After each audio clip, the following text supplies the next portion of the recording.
You may have noticed computers in your library. In fact, many libraries throughout the country are redesigning their spaces to include even more computers, to ensure that there aren't horribly long lines to use them.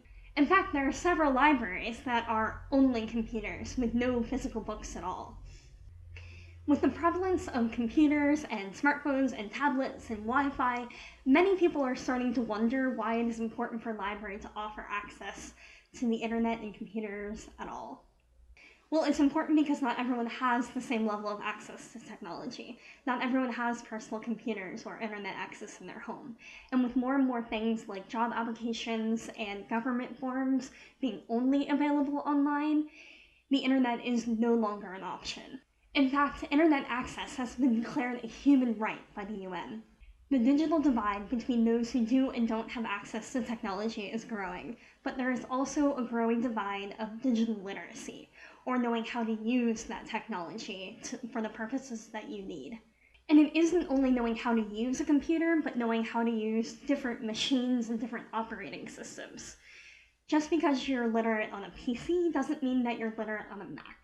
There are groups of people that have gone from having no computing access at home to having smartphone access, which is great, except that there are many things that are terribly difficult to do on a phone. Have you ever tried to type an entire paper on a phone or fill out a really long job application?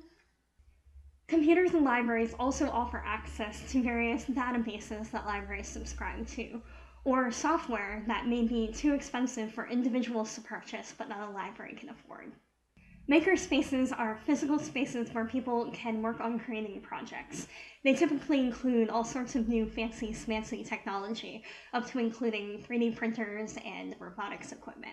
Makerspaces can also include things like sewing machines and looms. This turns the library into a place where people can create new things and work on projects that they might not be able to on their own. Technology is often seen as a separating force. Everyone is too focused on their own little screens to notice the world around them, let alone the person next to them. But technology can develop the library space into one where people come together to work on new projects.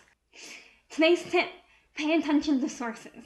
Anytime you've had to work on an assignment, you've probably been told that Wikipedia is not a good source. The idea behind Wikipedia is that between all of us, we will come up with the truth. And quite often we do, but not always. However, I do not agree with people that say to never trust Wikipedia. Wikipedia is a great starting point for finding information, but it is important to pay attention to where that information is coming from.